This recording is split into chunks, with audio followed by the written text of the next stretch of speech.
a team and have these boys play. Later, it became Nachivobo Villa. Now, what does that mean? It means that the people who started Villa started a community club. So as Villa went on up to 1988, it became SC Villa, from Nachivobo Villa to SC Villa. And through the 80s to 90s, it dominated all across the spectrum. It won trophies, went on the continent, bullied people, reached the finals, lost the finals, reached the quarterfinals of now the CAF Champion League about 4 times, went into the other CAF, which is an equal to Europa. It went up to the quarterfinal, which no Ugandan club has done. You're sure about this, Sean? Very. Not even Express FC? Very. Not even KCCA? Very, I'm sure. Wow. I don't just say things. Okay. So when I came in, what we needed to do was to look at where did we falter. Every success must be managed through change. When you go to the top, it's very easy for you to go down if you cannot actually manage the success and stay up. So in the late 90s, Villa should have done a change evaluation and looked at the things they needed to do then to remain dominant and competitive and winning. Now that wasn't done. So the club rolled on into the 2000s, still in and out, not competing because the elements were not looked at carefully. They continue to remain as a community club? No. Transition? Yeah. There were a few people who started it. Okay. So I'll just go to straight the point. We sat down with the stakeholders. How was that change managed from the community Nachivobo boys to the few guys who started it? Were the same guys who started playing and started a club who actually produced the vision for it became the owners of the club? Yeah. Was that change managed? And if it was managed, how was it managed? Because you did a rebrand recently when you came in. Well, the change was not managed well. We credit them for the success. The things they did, we are the record champion. They managed within that time. It's analog time. Everyone is doing the things the way they want to do them. And still they produce results, big results. And straightforward to 2019, when I came, we had a discussion. I found them having discussions. So they called me in and say, what should we do? They were actually doing a strategic plan. I told them, no, stop there. This is not how we're going to do this.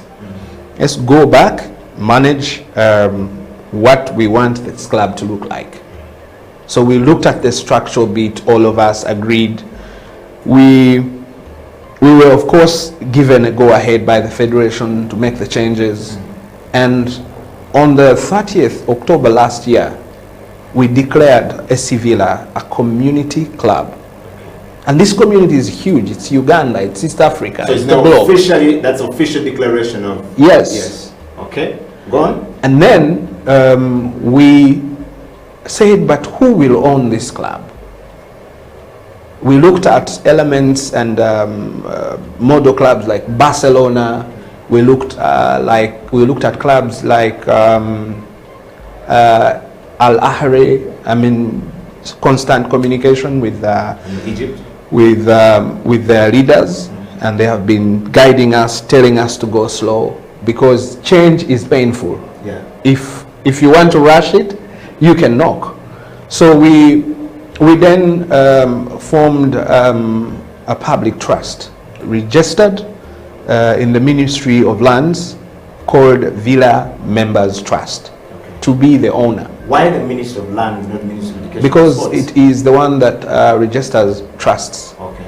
So a trust must have, of course, trustees. Yes.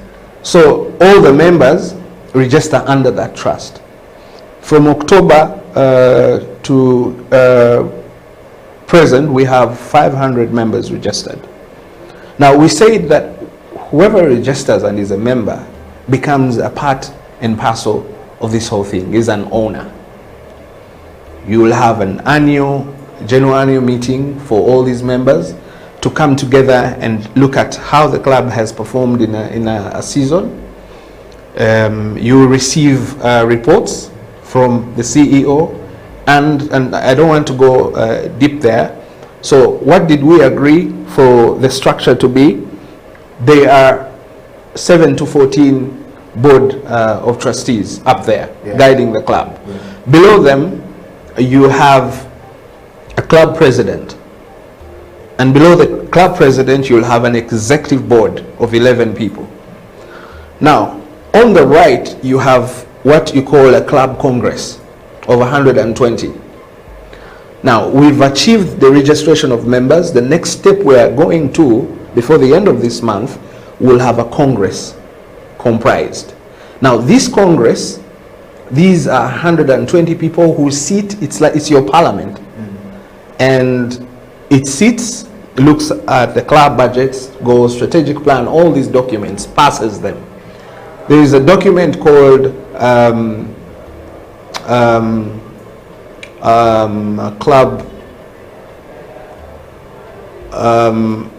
the strategic plan is what goes to them. They pass it, and after it is passed, then the president and his board must see that it's implemented.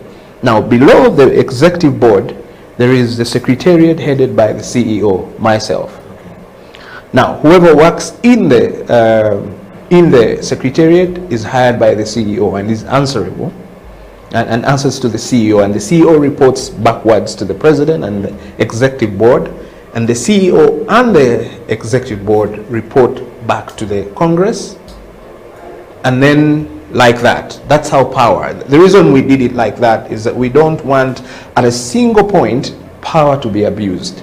Hold it right there, Sean. We're going to have to go for a break, and when we come back, Sean Mobiro will tell us more about how they're actually managing change at SC Villa as the CEO of Joko, as we known, or as is known to us. And of course, you who's watching the show needs to follow the change and the management of change at SC Villa, and what's next for a leader in the context of the show. This is the CEO Bench. We'll be right back after the break.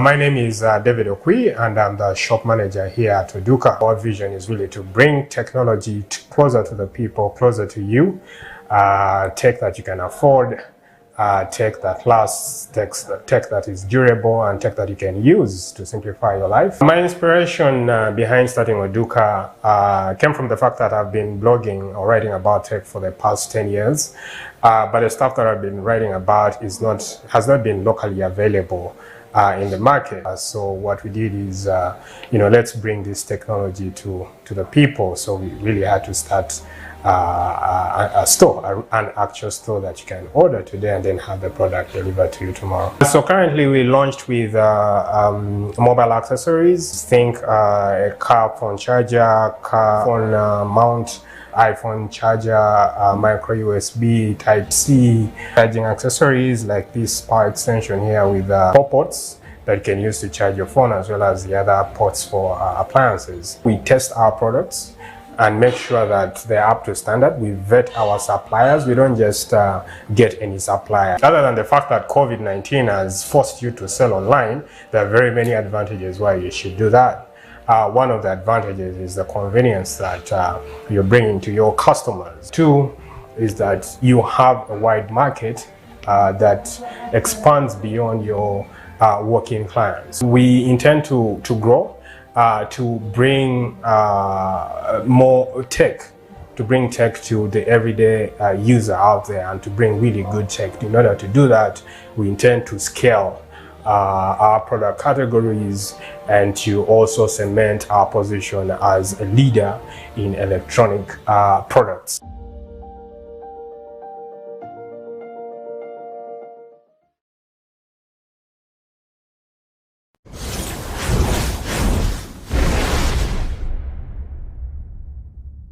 Fitness Junction would love to thank you for your continued support and patience during these trying times.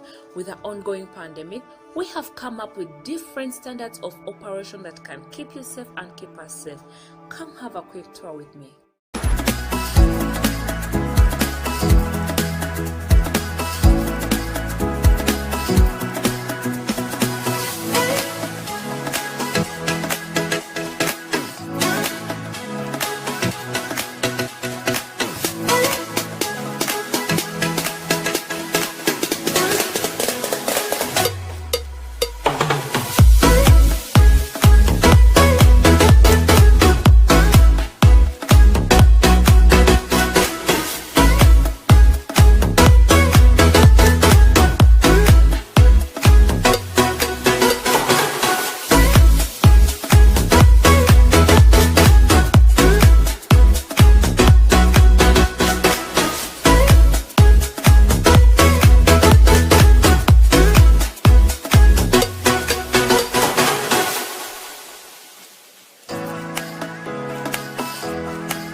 Welcome back from the break.